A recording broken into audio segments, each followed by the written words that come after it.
জামায়াতে ইসলামীর আমির ডাক্তার শফিকুর রহমান বলেছেন, একসময় দেশে ইসলাম ছাড়া যে পরিমাণ ভিন্ন ধর্মের মানুষ ছিলেন সেই হার এখন আর নেই। ইসলাম ছাড়া ভিন্ন ধর্মের মানুষের সংখ্যা অনেক কমেছে। শনিবার রাতে সিলেটে হিন্দু, বৌদ্ধ, খ্রিস্টান ধর্মাবলম্বীদের সঙ্গে মতবিনিময় সভায় তিনি কথা বলেন। আমাদের দেশে স্বাধীনতার আগে কি হয়েছে আমি খুব ভালো বলতে পারবো না, কারণ তখন আমার বয়স 12 বছরের চেয়ে একটু বেশি। আমি একদম শিশু, আমি বুদ্ধা নই, সমাজকে স্টাডি করার আমার সেই বয়স তখন ছিল না।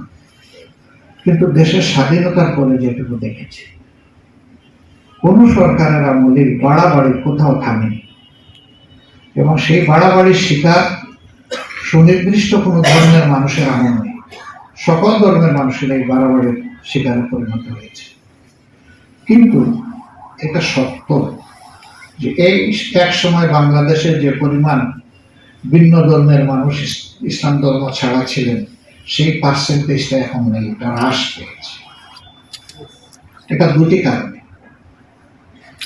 একটা কারণ হলো যারা ক্ষতিগ্রস্ত হয়েছে তারা সম্মানের ভয়ে দেশ ছেড়ে চলে গেছে। আরেকটি কারণ হয়তো বা বার্থ রেটের দিক থেকে তারা একটু পিছনে থাকতে পারে, আমি জানি না, এটা আমি হিসাব করতে পারি। 2014 সালে যখন আমাদেরকে অনেকগুলো বিষয়ে দায়ী করে সরকার পক্ষ বক্তব্য দিয়েই যাচ্ছিল, তখন আমি জাতিসংঘের হিউম্যান রাইটস কমিশনকে একটা চিঠি দিয়েছিলাম।